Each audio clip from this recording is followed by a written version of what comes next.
All right, everyone. I'm on the line with Kelly Revoir. Kelly is an engineering manager at Stripe working on machine learning infrastructure. Kelly, welcome to This Week in Machine Learning and AI. Thanks for having me. Really excited to chat. Same here. So we got in touch with you kind of occasioned by a talk you're giving at Strata, which is actually happening as we speak. I'm not physically in SF for it this time, but your talk, which is going to be later today, is on scaling model training from flexible training APIs to resource management with Kubernetes. And of course, machine learning infrastructure and AI platforms is a very popular topic here on the podcast. And so I'm looking forward to digging into the way Stripe is platforming its machine learning processes and operations. But before we do that, I'd love to hear a little bit about your background and how you got started working in this space. Yeah, sounds great. Maybe I'll say a little bit about what I do now and then kind of work backward from that. Awesome. So right now I'm an engineering manager at Stripe, and I work with our data infrastructure group, which is 7 teams kind of at the lowest level, things like our production databases or things like Elasticsearch clusters, and then kind of working up through like batch and streaming platforms, core like ETL data pipelines and libraries, and also machine learning infrastructure. I've been at Stripe for very close to 6 years now, from when the company was about 50 people, and have basically worked on a bunch of different things in sort of like risk data and machine learning, both as an engineer and engineering manager, and also initially more on kind of like the application side, and then over time moving over to the infrastructure side. By training, I'm like a kind of research scientist person. So I studied physics and electrical engineering in school, did my PhD at Stanford working on nanophotonics, and then did a short postdoc at HP Labs on Is that nanophotonics? Yeah, I think you had like Igor and Ozcan on recently, who works on optics, which is not too far away. So maybe that gives you a little bit of an idea. Okay. And then, yeah, I was at HP Labs for a year or so working on sort of similar things and also some 3D imaging. And I guess I like to call what I did, although I don't know that anyone else calls it that, sort of like full stack science, where like you have an idea and then you do some theory or modeling or simulation, and then you use that to design a device, and then you actually go in the clean room and like make the device, and then you actually go in the optics lab and like, you know, shoot a bunch of lasers at your device and measure it, and then you sort of like process the data and compare it to your theory and simulation. And I found like kind of the two ends the most. Like sort of the magical moment where like, you know, the data that you collected like matches what you thought was going to happen from your modeling. And I kind of decided that I wanted to do more of that and a little less of like fabrication or material science. And I was kind of sitting in Silicon Valley and started looking around, and like Stripe was super exciting in terms of its mission, like having interesting data and just like having amazing people. Awesome. Stripe sounds really interesting, but shooting lasers at stuff also sounds really, really cool. Yeah, people get really excited when you tell them that. So that was fun for a while. Nice. And so maybe tell us a little bit about Stripe's kind of machine learning journey from an infrastructure perspective. You know, how did it sounds like you're doing a bunch of interesting things, both from a training perspective, from a data management perspective, inference, but how did it evolve? Yeah, I think one thing that's interesting about machine learning at Stripe, like I think a lot of places you talk to, machine learning kind of like started out as being for some kind of like offline analytics, more like, you know, internal business questions, like maybe like you're trying to calculate long-term value of your users. And we do stuff like that now, but we actually started, like our kind of core uses have always been very much on kind of the production side. Like our kind of most business critical and first machine learning use cases were things like scoring transactions in the charge flow to evaluate whether they're fraudulent or not. Or doing kind of like internal risk management of like, you know, making sure our users are, you know, selling things that we can support from our terms of service, or that they're kind of like, you know, good users that we want to support. And so we started out from having kind of a lot of these more like production requirements of it needs to be this fast and it needs to be this reliable. And I think our machine learning platform kind of like evolved from that side. Okay. Where, initially we had kind of like one machine learning team, and then even just having a couple of applications, we started seeing like, oh, here are some commonalities, like everyone needs to be able to score models, or even like having some notion of shared features could be really valuable across just a couple of applications. And then as we split our machine learning team, one piece of that became machine learning infrastructure, which we've developed since then. And it's really important for that team to work both with the teams doing the business applications, which now include a bunch of other things in our user-facing products like radar and billing, as well as internally. And also, it's important for the machine learning infrastructure to build on the rest of your data infrastructure and really the rest of all of your infrastructure. And we've worked really closely with like our orchestration team on, as you said in chatting about my talk, like getting training to run on Kubernetes. Mm-hmm. Yeah, that's maybe an interesting place to start. You kind of alluded to the interfaces between machine learning infrastructure as a team and, data infrastructure, just infrastructure. How do they connect, maybe even organizationally, and how do they tend to work with one another? For example, in training on Kubernetes, where's the line between what the ML infrastructure team is doing and what it's requiring of some broader technology infrastructure group? Yeah, I think the Kubernetes case is really interesting, and it's one that's been super successful for us. So I guess maybe like a year or two ago, we'd initially focused on the kind of scoring, like real-time inference part of models, because that's the hardest. And we'd sort of left people on their own. It's like, well, you figure out how to train a model. And then, if you manage to do that, we'll help you score it. And we realized that wasn't like great, right? So we started thinking, what can we do? And at first we built some CLI tools to kind of like wrap the Python people were doing, but then we wanted to kind of do more. So eventually we built an API, and then a big hassle had been the resource management.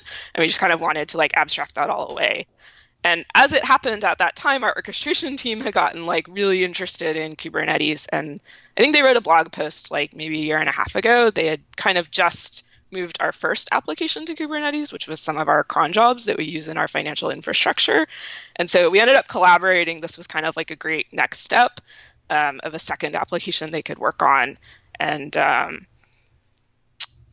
we had some details we had to work out where we had to figure out like how do we package up all of our Python code into, some Docker file we can deploy. And it was really useful to be able to work with them on that.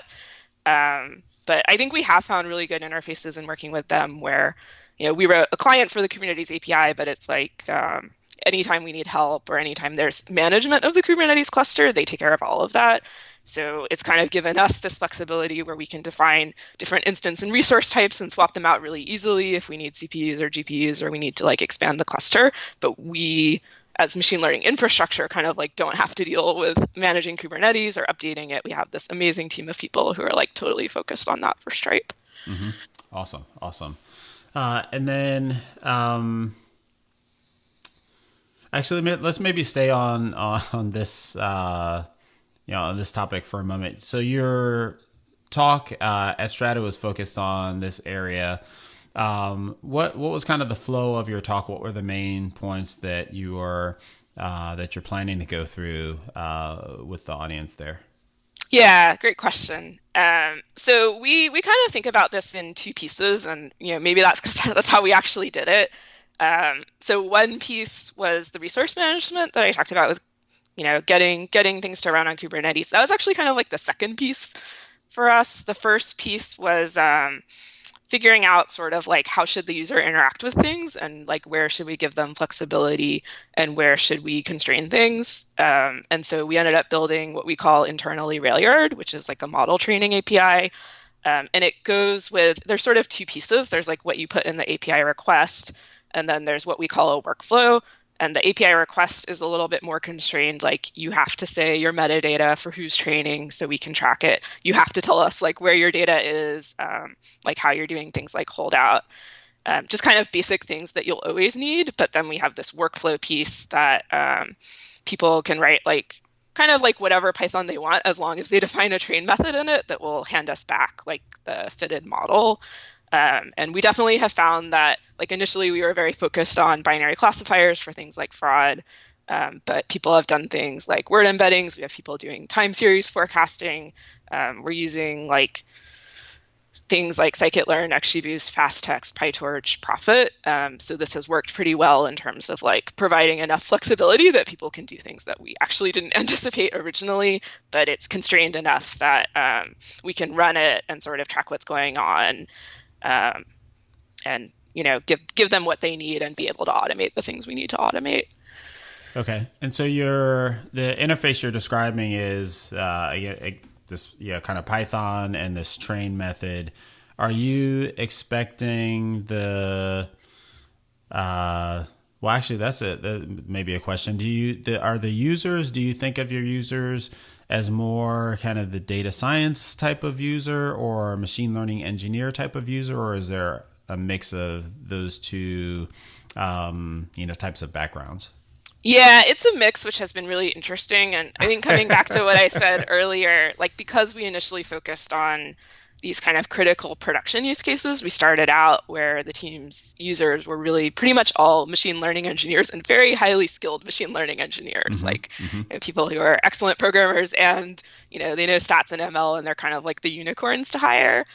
And over time, we've been able to broaden that. And I think having things like this tooling has made that possible. Like in our user survey right after we first shipped, even just the kind of like API workflow piece, and we were actually just like running it on some box as a sidecar process. We hadn't even done Kubernetes yet. But a lot of the feedback we got was like, oh, this new person started on my team and I just like pointed them to the directory where the workflows are. And I like didn't have to think about how to split all these things out because like, you just kind of pointed me in the right direction and I could point them in the right direction. So I think that having these kind of like common ways of doing things has been a way to broaden our user set. And as our data science team, which is more internally focused, has grown, they've been able to kind of like start picking up increasingly large pieces of what we built for the ML engineers as well. And we've been like excited to see that and work with them. Awesome. And so the interface then is kind of Python code, and is the platform containerizing that code, or is the user expected to do it, or is it integrated into some kind of workflow like they check it in and then it becomes available, to the platform via a check-in or CI/CD type of process? Yeah, so we still have the experimental flow where people can like kind of try things out, but when you're ready to productionize your workflow, basically what you do is you get your code reviewed, you merge it. We ended up using Google's subpar library because it works really well with Bazel, which we use for a lot of our build tooling to be able to kind of. What are those two? Yeah. So subpar is a Google library that helps us like package Python code into like a self-contained executable, both the source code and any dependencies. Like if you're running PyTorch and you need some CUDA stuff. Okay. And it works kind of out of the box with Bazel, which is the open source version of Google's build system, which we have started to use at Stripe a few years ago and have expanded since. It's really nice for like speed, reproducibility, and working with multiple languages. So this is where our ML infra team kind of worked with our orchestration team to figure out the details here. To be able to kind of like package up all this Python code and have it so that basically almost like a service deploy, you can kind of like have it turn into a Docker image that you can deploy to like Amazon's ECR, and then Kubernetes will kind of like know how to pull that down and be able to run it. So the ML engineer or the data scientist doesn't really have to think about any of that. It just kind of works as part of the, you get your PR merged and you deploy something if you need to change the workflow. Okay. But earlier on in the process, when you're experimenting, the currency is some Python code. Are you are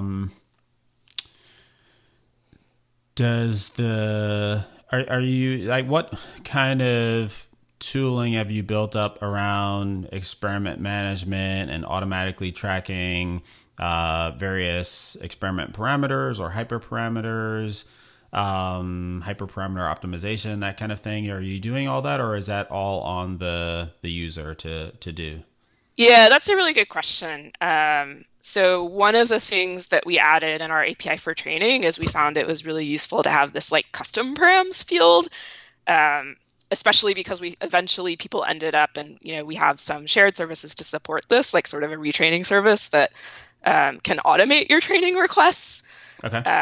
And so one of the things that people from the beginning used the custom params for was hyperparameter optimization. We are kind of working toward building that out as a first class thing. Like we now have like evaluation workflows that can be integrated with all of this as well. And that's kind of like the first step you need for hyperparameter optimization if you want to do it as a service. Is like, what are you optimizing if you don't know what metrics people are looking at?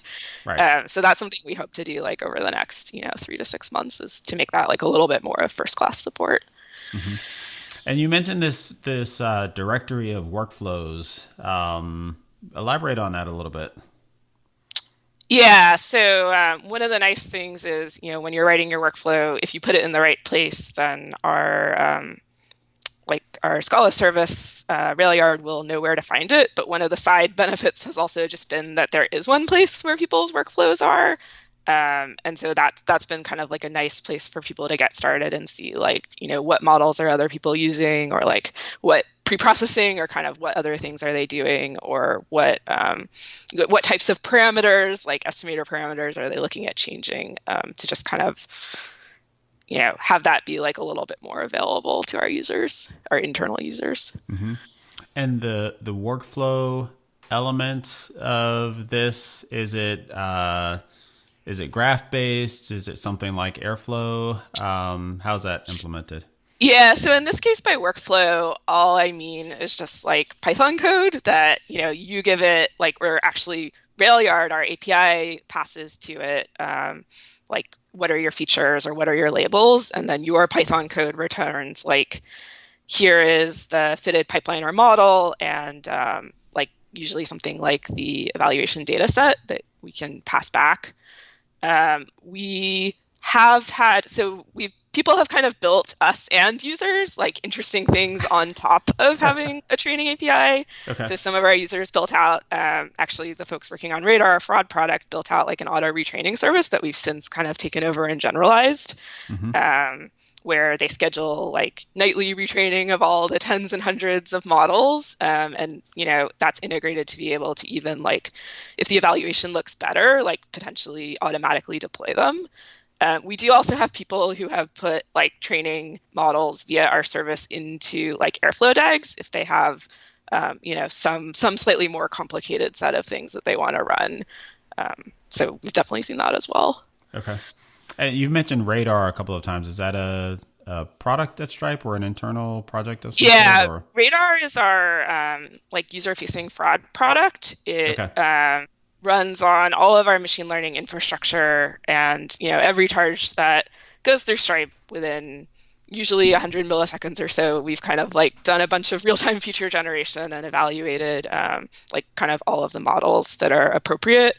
And in addition to sort of the machine learning piece, there's also a product piece for it, where users can get more visibility into what our ML has done. They can kind of like write their own rules and like set block thresholds on them. And there's sort of like a manual review functionality. So there are kind of some more product pieces that are complementary to the underlying machine learning. Okay. Interesting. And so just trying to complete the picture here, you've got these workflows, which are essentially Python. They expose a train entry point. And do you, are they, you mentioned this directory of workflows. Is that like a directory like on a server somewhere with just like .py files, or do you require that they be versioned? And are you kind of managing those versions? Yeah, so that's just like actually like in a code repo basically. So that's like, the workflows live together in code as part of kind of our training API. It's like when you submit here's my training request, which has, here's my data, here's my metadata, this is the workflow I want you to run. We give you back a job ID, which then you can check the status of, you can check the result. The result will have things in it like what was the Git SHA. And so that's like something that we can track as well. Got it. So you're submitting the job with the code itself as opposed to a Git SHA? So I guess it depends a little bit which workflow you're running through. Like in the case where you're running on Kubernetes, you've merged your code to master, and then we kind of package up all this code and deploy the Docker image, and then from there you can kind of make requests to our service, which will run the job on Kubernetes. So at that point, your code, it's whatever's on master for the workflow plus whatever you've put in the request. Got it. Okay. And so that's the kind of the shape of the training infrastructure. You've mentioned a couple of times that it sounds like there's some degree to which, well, actually, I'm not sure. Maybe I'm inferring a lot here, but let's talk about where the data comes from for training and what kind of platform support you're offering folks. Yeah, that's a really interesting question. Kind of within the framework of like, what do you need for a like Railyard API request, we support two different types of data sources. One is more for experimentation, which is like you can kind of tell us how to make the SQL to query the data warehouse. And that's kind of nice for experimentation, but not so nice for production.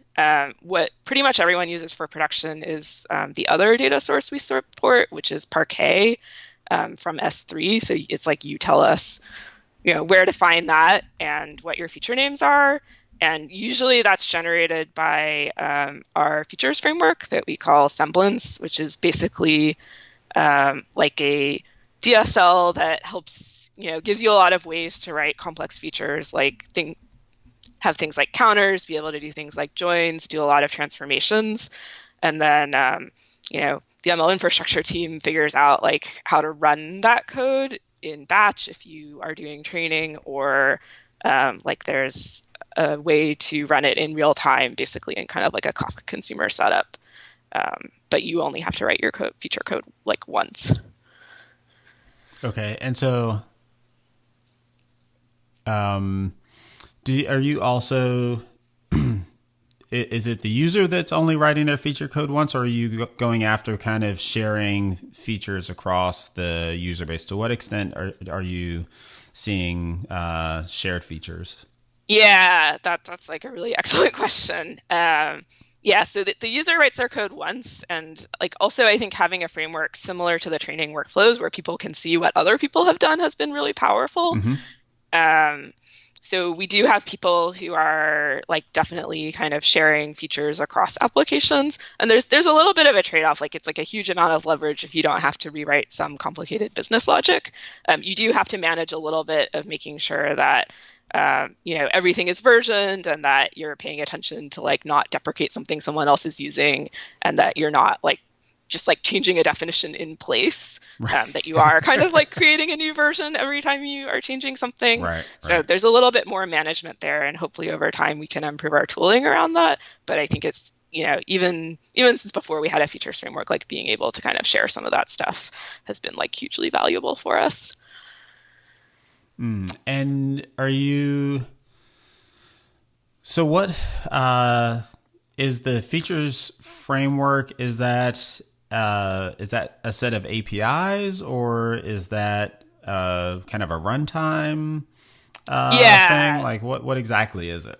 Yeah, there's kind of two pieces. So which is basically sort of what you said. Like, one is more like the API of like what are the things we let users express. And one thing we tried to do there is actually constrain that a little bit. So we you have to use events for everything, and we don't really let you express notions of time. So you kind of can't mess up that time machine of like what was the state of the features at some time in the past where you want to be training your model. We kind of like take care of that for you. So that's kind of one piece. And then we kind of compile that into like an AST, and then we use that to essentially write like a compiler to be able to run it on different backends. And then we can kind of like, write tests and try and check at the framework level that things are going to be as close as possible to the same across those different backends. So a backend could be something for training where you're going to materialize like what was the value of the features at each point in time in the past that you want as inputs to training your model.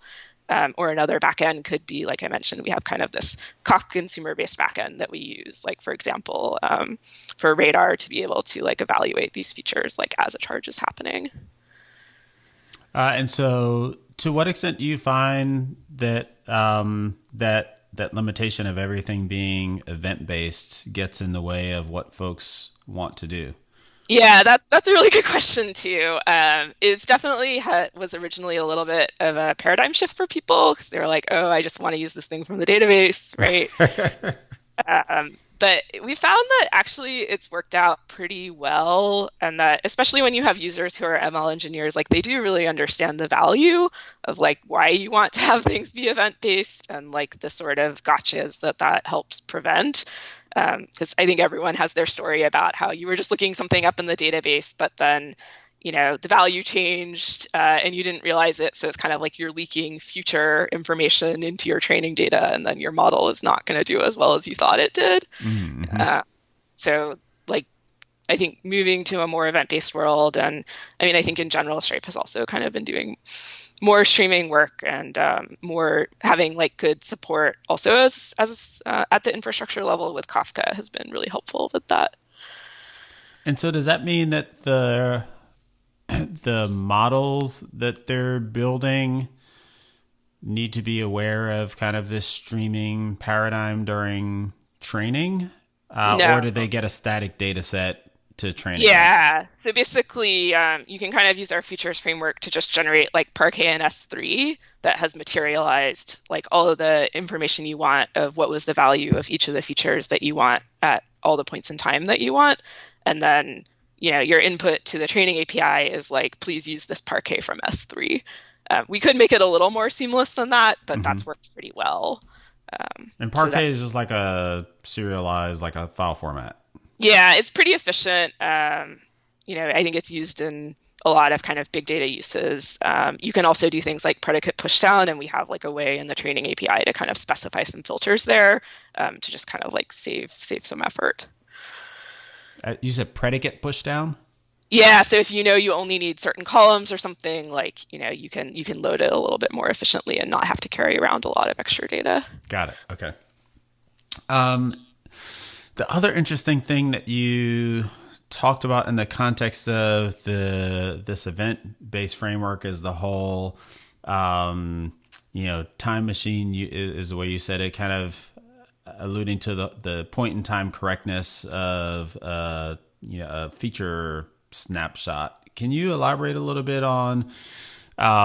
Did you start there, or did you evolve to that? That seems to be, in my conversations, kind of I don't know, maybe like one of the cutting edges or bleeding edges that people are trying to deal with as they scale up these data management systems for features. Yeah, for this particular project, in this version we started there, Stripe previously had kind of looked at something a little bit related a couple of years before. And in a lot of ways, we kind of learned from that. So we ended up with something that was more powerful and sort of solved some of these issues at the platform level. We did, at that point, we had been running machine learning applications in production for a few years. So I think everyone has their horror stories, right? Of like all the things that can go wrong.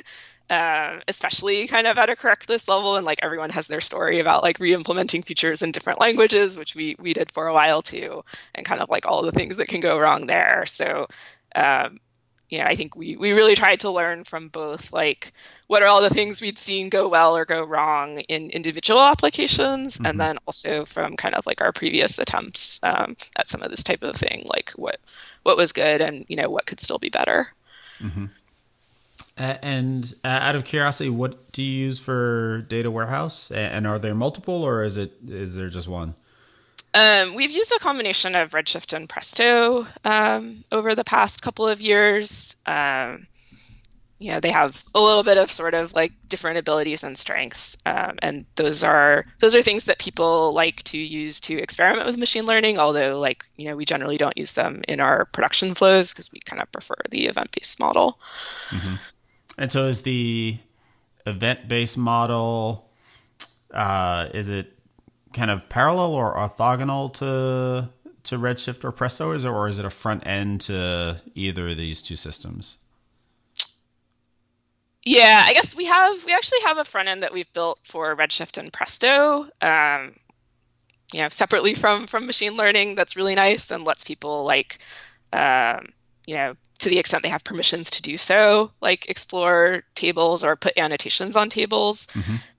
We haven't integrated in general, I would say we could do some work on our UIs for our ML stuff. We've definitely focused more on the backend and infra and API side, although we do have some things like our auto retraining service has a UI where you can see like, what's the status of my job? Like, was it, did it finish?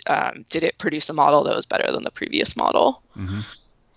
I think I'm just still trying to wrap my head around the event-based model here.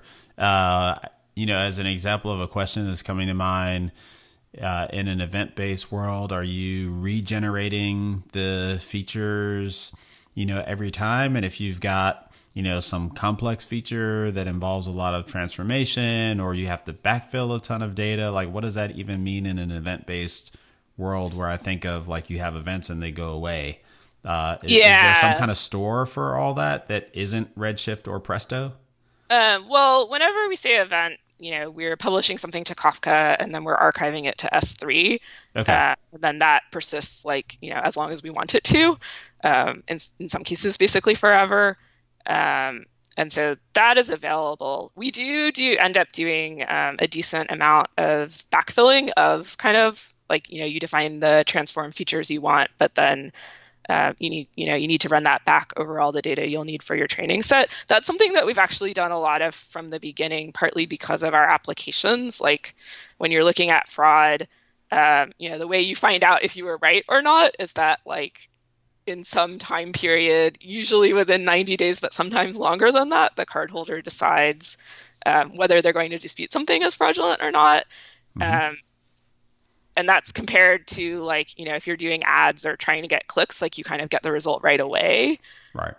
And we, so I think we've always like been interested in kind of like being able to backfill so that is, you can log things forward, but then it's like you'll probably have to wait a little bit of time before you have enough of a data set that you can train on it. Mm-hmm. Okay. Cool. So we talked about the data side of things. We talked about training and experiments. How about inference? Yeah, that's a really great question, and that's kind of like the first thing that we built infrastructure support for. At first, a decent number of years ago, like I think even before things like TensorFlow were really popular, and so we have like our own Scala service that we use to do our production real-time inference. And we started out, especially because we have like mostly transactional data. We don't have a lot of things like images, at least as our most critical applications at this point. A lot of our early models, and even still today, like most of our production models are kind of like tree-based models, like initially things like random forest, and now things more like XGBoost. And so, we've kind of like, we have the serialization for that built into our training workflows, and we've optimized that to run pretty efficiently in our Scala inference service. And then we've built some kind of nice layers on top of that for things like model composition, kind of what we call meta models, where you can kind of like take your machine learning model and kind of like almost like within the model sort of compose something like add a threshold to it. Or like for radar, we train some array of like, in some cases, user-specific models along with like maybe more of some global models. And so you can kind of incorporate in the framework of a model, doing that dispatch where you're kind of like, if it matches these conditions, then score with these models, otherwise score with this model, and like, here's how you combine it. And then the way that interfaces with your application is that each application has what we call a tag, and basically the tag points to the model identifier, which is kind of like immutable. And then whenever you have a new model you're ready to ship, you just like update what does that tag point to.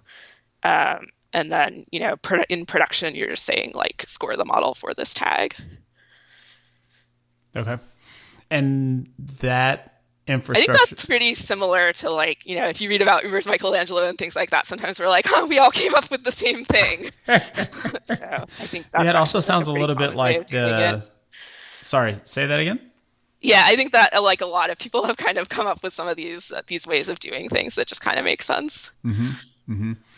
Yeah, it also sounds a little bit like some of what Selden is trying to capture in the Kubernetes environment, which I guess brings me to, is the inference running in Kubernetes, or is that a separate separate infrastructure? It's not right now, but I think that's mostly like a matter of time and prioritization. Like the first thing we moved to Kubernetes was the training piece, because the workflow management piece was so powerful, the resource management piece was so powerful, like being able to swap out CPU, GPU, high memory. We've moved some of our the sort of real-time feature evaluation to Kubernetes, which has been really great and made it like a lot less toil to kind of deploy new feature versions. At some point, we will probably also move the inference service to Kubernetes. We just kind of haven't gotten there yet because it is still some work to do that. And is the inferences happening on AWS as well? And are you using kind of standard CPU instances, or are you doing anything fancy there? Yeah, so we run on cloud for pretty much everything, and definitely use a lot of AWS. For the real-time inference of the most sensitive like production use cases, we're definitely mostly using CPU, and we've done a lot of optimization work, so that has worked pretty well for us. I think we do have some folks who've kind of experimented a little bit with like hourly or batch scoring, using some other things. So I think that's something that we're definitely thinking about as we have more people productionizing kind of like more complex types of models where, we might want something different. You mentioned a lot of optimization that you've done. Is that on a model by model basis, or are there platform things that you've done that help optimize across the various models that you're deploying for inference? Yeah, definitely a lot of things at the platform level. Like I think the first models that we ever scored in our inference service were serialized with YAML, and they were like really huge, and they caused a lot of garbage when we tried to load them.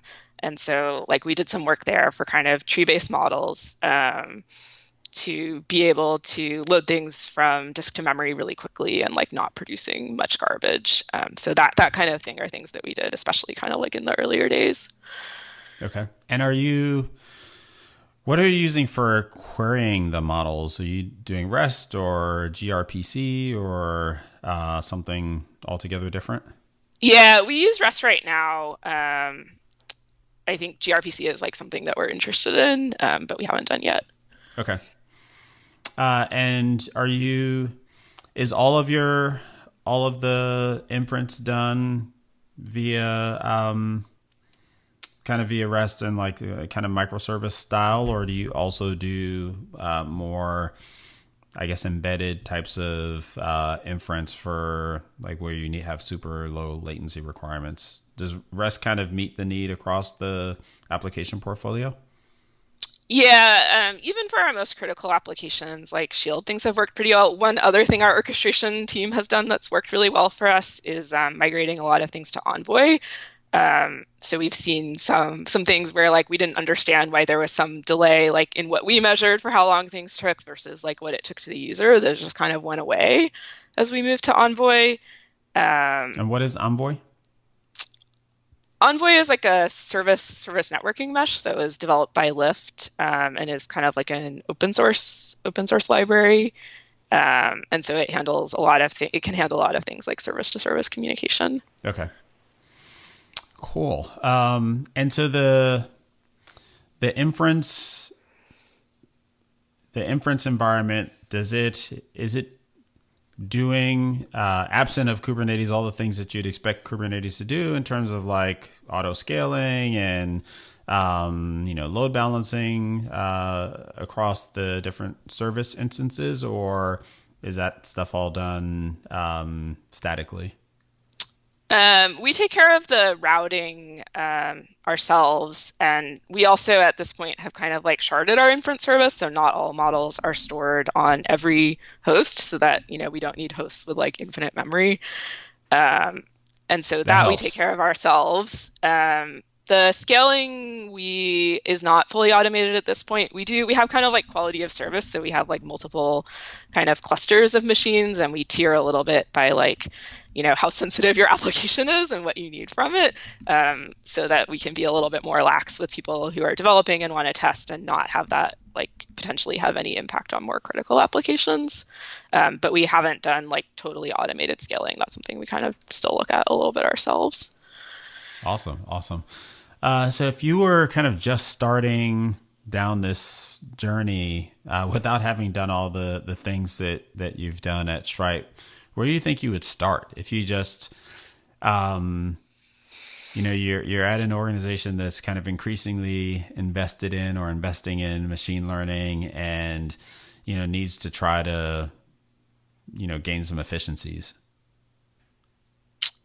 Yeah, I mean, I think if you're just starting out, like it's good to think about like what are your requirements, right? And if you're just trying to iterate quickly, it's like do the simplest thing possible, right? So, if you can do things in batch, like great, do things in batch. I think there are a lot of both open source libraries as well as managed solutions, like on all the different cloud providers. So I think, I don't know, if you're only one person, then I think that those could make a lot of sense also for people starting out. Because I think one of the interesting things with machine learning applications is that it takes a little bit of work. Like usually there's sort of this threshold of like your modeling has to be good enough for this to be like a useful thing for you to do.